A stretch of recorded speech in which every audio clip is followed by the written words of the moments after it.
Viewers, e-GP tender সাবমিশনের জন্য আপনাকে সর্বপ্রথম ইজিপি যে ওয়েবসাইটটা আছে ওই ওয়েবসাইটটাতে ভিজিট করতে হবে।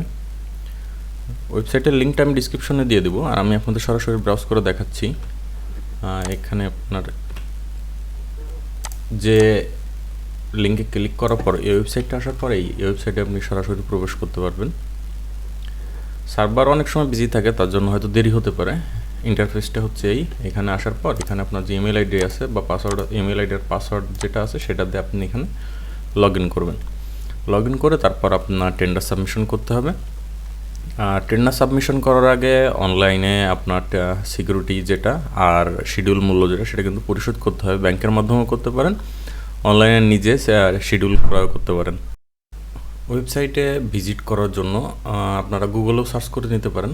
গুগলে সার্চ করে নিয়ে এখানে ইমেল অ্যাড্রেস পাসওয়ার্ড দিয়ে সরাসরি লগ ইন করতে পারেন। পপ অপশনটা ওকে দিয়ে সরিয়ে দেবেন। এরপরের কাজ হচ্ছে আমাদের টেন্ডারে যাওয়া। এই যে টেন্ডার, এখানে মাই টেন্ডারে যে আপনি যে বা লিমিটেড টেন্ডার, এটা হচ্ছে যতগুলো আপনি দিতে পারবেন সেটা। অল টেন্ডারে যতগুলো ইজিপিতে টেন্ডার আছে সেটা। এখানে সর্বপ্রথম আমাদেরকে মাই টেন্ডারে যেতে হবে। যেহেতু যদি আগে থেকে আপনি শিডিউলের বা আপনার টেন্ডারের নাম্বারটা জেনে থাকেন তাহলে খুব সহজ হবে, আর না জানা থাকলে সার্চ করে দিতে পারেন। এখান থেকে আমি যেহেতু জানি, আমি টেন্ডার প্রপোজাল আইডিটা এখানে বসাবো। আপনারা শিডিউল যেটা ক্রয় করবেন সেটা ব্যাংক থেকেও আপনাকে দিয়ে দিবে। এখানে সার্চ করবেন, সার্চ করার পরে এই অপশানটা আসবে। এখান থেকে দেখেন আমার আইডিটা চলে আসছে। এখানে আপনার দেখতেও পারেন, না দেখতেও পারেন। এখান থেকে সরাসরি আমাদের কাজ ড্যাশবোর্ডে ক্লিক করার পর এখানে এরকম আসবে। এরপর ডক্সে যাবেন। ডক্সে যাওয়ার পর এখানে আমার শিডিউল করা হয়ে গেছে দেখেন, এই জন্য এই অপশানটা আসছে, না হলে এই অপশানটা আসবে না। এখানে অ্যাগ্রি দেবেন। এগ্রি দিলে টেন্ডারটা আমার মাই টেন্ডার চলে যাবে। এই মাই টেন্ডারে চলে আসলো। এখন থেকে আমাদের ড্যাশবোর্ডে আমাদের যে কাজগুলো আছে, পরবর্তী কাজগুলো সেগুলো সম্পাদন করতে হবে।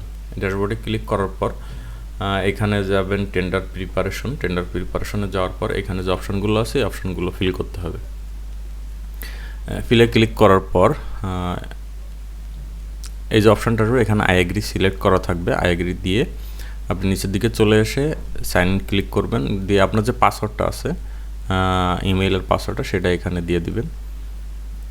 দিয়ে দেওয়ার পর ভেরিফাই পাসওয়ার্ডে ক্লিক করবেন। ভেরিফাই পাসওয়ার্ডে ক্লিক করার পর এরপর ইনক্রিপ্ট করার পর সেভ। আবার এখানে আবার যাবেন, যে ইনক্রিপ্টে ক্লিক করবেন। আবার ইনক্রিপ্টে ক্লিক করার পর আবারও এখানে ডিক্রিপ্ট করবেন। ডিক্রিপ্ট করার পর এখানে পাসওয়ার্ড দিবেন। পাসওয়ার্ড দেওয়ার পর ভেরিফাই পাসওয়ার্ড দিয়ে ইনক্রিপ্ট অ্যান্ড সেভ। আমাদের প্রথম যে ধাপটা ছিল ওটা সম্পন্ন হয়ে গিয়েছে। এভাবে আমাদের পর্যায়ক্রমে সবগুলো ধাপ ফিল করতে হবে। এখানে তারপরে যে অপশানটা আছে এটা তো ফিল করতে হবে।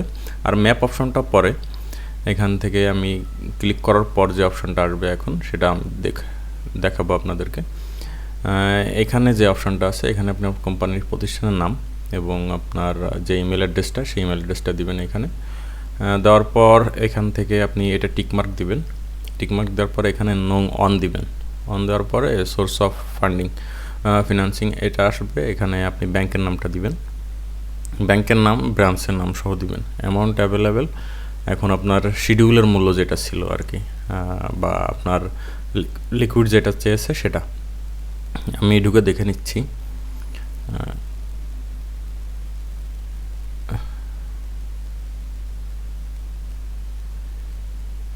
এখনই দেখেন আমার অ্যামাউন্ট এটা চেয়েছে, আর সিকিউরিটি চেয়েছে 1,80,000। আমি এখানে অ্যামাউন্ট অ্যাভেলেবেল যেটা, ওই যে 1,80,000 যেটা আছে ওইটাই লিখব এখানে। তারপরের ধাপে আমরা চলে যাব, এখানেও টিকমার্ক দিব। টিকমার্ক দেওয়ার পরে টাইপ অফ ইকুইপমেন্ট, আসলে এলটিএম টেন্ডারে এগুলো খুব লাগে না, এখানে নট অ্যাপ্লিকেবল দিবেন। তারপর এখানে নং অ্যাভেলেবেল, এখানে অন দিবেন। তারপরে এখানে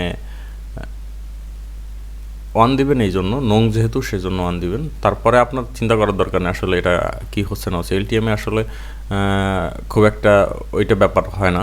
আর এখানে এসএল নং অন, তারপর সবগুলোতে এনে এনে এনে দেওয়ার পরে আপনি এখানে দেখবেন যে আসলে সব ফিল্ডগুলো পূরণ করছেন কিনা।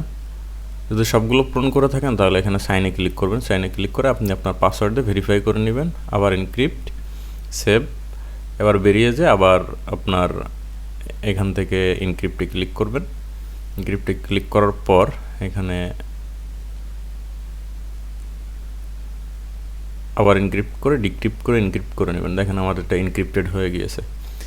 এরপরে যে ধাপগুলো আছে এই ধাপগুলো আসলে সব ধাপগুলোই গুরুত্বপূর্ণ, আর সব ধাপগুলো পূরণ ফিল করার পর ম্যাপিং করতে হয়। এখানে আপনি আই হ্যাভ সিন দিবেন সবগুলোই। আমি এটা বলতে পারি আমি যেভাবে দেখাচ্ছি এভাবে আগে কেউ আপনাদের দেখায়নি। আপনারা এখানে সাইন ইন ক্লিক করে এখানে দিয়ে ভেরিফাই পাসওয়ার্ড এনক্রিপ্ট সেভ, আবার এটাকে এনক্রিপ্ট দিবেন। এনক্রিপ্ট দেওয়ার পরে ডিক্রিপ্ট, এখানে পাসওয়ার্ড দিয়ে এখানে verify password encrypt and save, okay. এরপরে দ্বিতীয় ধাপটা একটু গুরুত্বপূর্ণ। এখানে একটু দেখেন, এখানে যে অ্যামাউন্ট আছে এখানে আপনি 5% লেস এবং 5% প্লাস দিতে পারবেন। এখন সাধারণত এলটিএমে সবাই লেসেই দেয়, 5% লেসে দেয়। যদি 5% লেস না দেন তাহলে কিন্তু আপনি টেন্ডারে জিততে পারবেন না। -5 দিলে এখানে অটোমেটিকলি অ্যামাউন্ট চলে আসবে, যে 71,000 থেকে -5% এটা চলে আসছে। এটা হচ্ছে গুরুত্বপূর্ণ একটা বিষয়, এটা মাথায় রাখবেন। এরপরে সাইনে ক্লিক করবেন, সাইনে ক্লিক করার পর এখানে ক্লিক করে ভেরিফাই পাসওয়ার্ড এনক্রিপ্ট সেভ, পুনরায় আবার এনক্রিপ্টেডে ক্লিক করে ডিক্রিপ্ট এনক্রিপ্ট করে নিতে হবে। এনক্রিপ্টে ক্লিক করে এখানে ডিক্রিপ্ট, আবার পাসওয়ার্ড দিয়ে ভেরিফিকেশন করে verify password encrypt and save. এভাবে সব ধাপগুলো আমাদেরকে করে এনক্রিপ্ট করতে হবে। এবার আপনি এখানে সবগুলো আবার হ্যাভ সিন দিয়ে দিবেন, সেম প্রসেসে এনক্রিপ্ট ডিক্রিপ্ট এভাবে করে নেবেন। আমি ফাস্ট করে যাচ্ছি আমার যেহেতু আপনাদেরকে এগুলো বোঝাতে হবে না। এরপরে আপনার সব যতগুলো আছে পরবর্তীগুলো হচ্ছে কাজের একটা অ্যামাউন্ট, রেট চার্ট, এগুলো আপনারা দেখে নেবেন। দেখে নিয়ে এগুলো অবশ্যই যারা কাজ করবেন তাদের ক্ষেত্রে কাজে লাগবে। আর সবগুলো যেহেতু এনক্রিপ্ট করার পর আবার ডিক্রিপ্ট করে এনক্রিপ্ট করে নিতে হবে। হ্যাঁ, এনক্রিপ্টেড যতক্ষণ না দেখাবে ততক্ষণ পর্যন্ত। আর কোনো ইনফরমেশন যদি আপনার বাদ থেকে যায় তাহলে এনক্রিপ্টেড করতে পারবেন না, এটা মাথায় রাখবেন। এই কারণে সবগুলো একটু ভালোভাবে দেখে নেবেন, কেননা যদি কোনো কারণে ভুল হয় তাহলে কিন্তু শিডিউলের মূল্যটা আপনাদের হবে, লস হবে। এনক্রিপ্টেড দেখাচ্ছে, এরপরে এগুলো আমি ফিল করে দিলাম।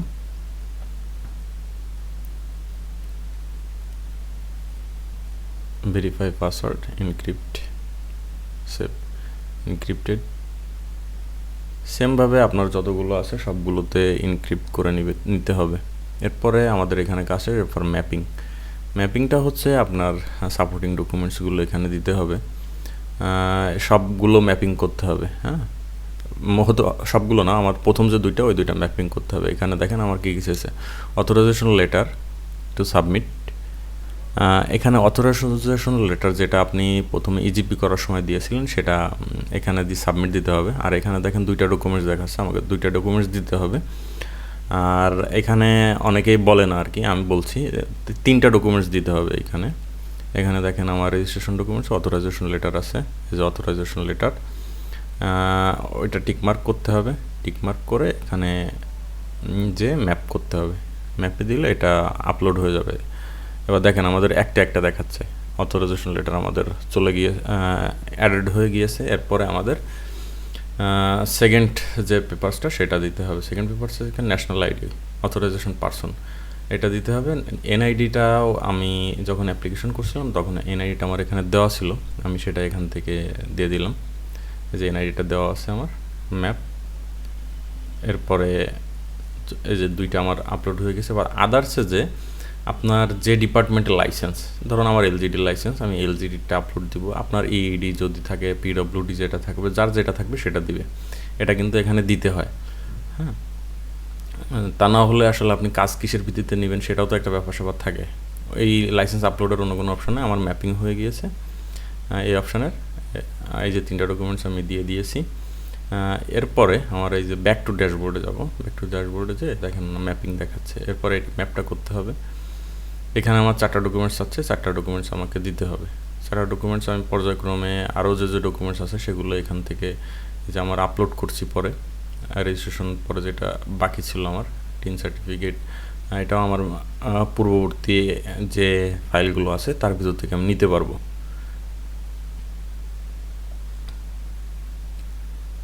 এখানে এই যে আমার টিন সার্টিফিকেট ম্যাপ, আমার টিন সার্টিফিকেট আপলোড হয়ে গিয়েছে। এবার 2টা বাকি আছে, 4টা থেকে 2টা হয়েছে, 2টা বাকি আছে। আর এখানে এরপর থাকবে ভ্যাট রেজিস্ট্রেশন সার্টিফিকেট যেটা ছিল ওইটা এখানে দিতে হবে। আমি ওইটা এখান থেকে, যেহেতু আমার আগে আপলোড করা আছে, বা আপনারা ওইখানেও আপলোড করে নিতে পারেন, আলাদা ফোল্ডার করে রাখতে পারেন, কোনো সমস্যা না। এরপরে আসবে আপনার যে আমাদের যে লিকুইডের যে কাগজটা, হ্যাঁ, এখানে আমার 3টা কাগজ কিন্তু আপলোড হয়ে গিয়েছে। এবার ধরুন লিকুইড ব্যাংক থেকে যেটা আপনাকে দিয়েছে, হ্যাঁ, সেটা আমি এই যে আপলোড করে নিয়েছি। এখান থেকে এটাও ম্যাপ করে দিব। ম্যাপ করে দেওয়ার পর আমার এখানে কিন্তু কাজ শেষ। এবার ব্যাক টু ড্যাশবোর্ডে গেলে আমাকে সাবমিট দেখাবে। হ্যাঁ, এখানে আই এগ্রি করে go to final submission click করতে হবে। সব ঠিক আছে, ফাইনাল সাবমিশন দেওয়ার পর আমার এটা সাবমিট হয়ে গেছে, আমাদের কাজ শেষ। এখন এই যে দেখেন আমার মেইল চলে আসছে, আমার টেন্ডারটা সাবমিশন হয়ে গিয়েছে। তো এইভাবে আপনারা আপনাদের টেন্ডারটা নিজেই সাবমিট করতে পারবেন, এবং খুব সহজেই যদি একটু বুঝে শুনে করেন তাহলে অবশ্যই আপনি নিজেরা এই টেন্ডারগুলো ঘরে বসেই সাবমিট করতে পারবেন কম্পিউটার বা ল্যাপটপ দিয়ে। তো ভিউয়ার্স, এই ছিল আজকের ভিডিও। আশা করি ভিডিওটি আপনাদেরকে ভালো লেগেছে। আর আমি আমার পরবর্তী ভিডিওতে টেন্ডার সাবমিশন করার পর রেজাল্ট কীভাবে বা এর পরবর্তী প্রসেস কী সেগুলো নিয়ে আলোচনা করব। আর আপনারা ভিডিওটি না টেনে দেখার অনুরোধ রইল, কেননা যদি আপনারা ভিডিও টেনে দেখেন তাহলে বুঝবেন না, প্রশ্ন করা লাগবে। ভিডিওটা সম্পূর্ণ দেখে প্রশ্ন করবেন, তাহলে ইনশাল্লাহ আমি অ্যান্সার দেওয়ার চেষ্টা করব, কারণ আমি অনেক ইনফরমেশনই আপনাদেরকে এর ভিতরে বলে দিয়েছি। এই টেন্ডার সাবমিশনের জন্য আর কোনো ইনফরমেশন আমার মনে হয় না দরকার পড়ে। তো আজ এই পর্যন্তই, পরবর্তী কোনো এক ভিডিওতে দেখা হবে। সে পর্যন্ত আল্লাহ হাফেজ। আর ভিডিও শেষ করার আগে একটা কথা বলে নিই, আমার চ্যানেলটি যদি আপনার ভালো লেগে থাকে তাহলে অবশ্যই চ্যানেলটি সাবস্ক্রাইব করে বেল আইকনটি বাজিয়ে পাশে থাকবেন।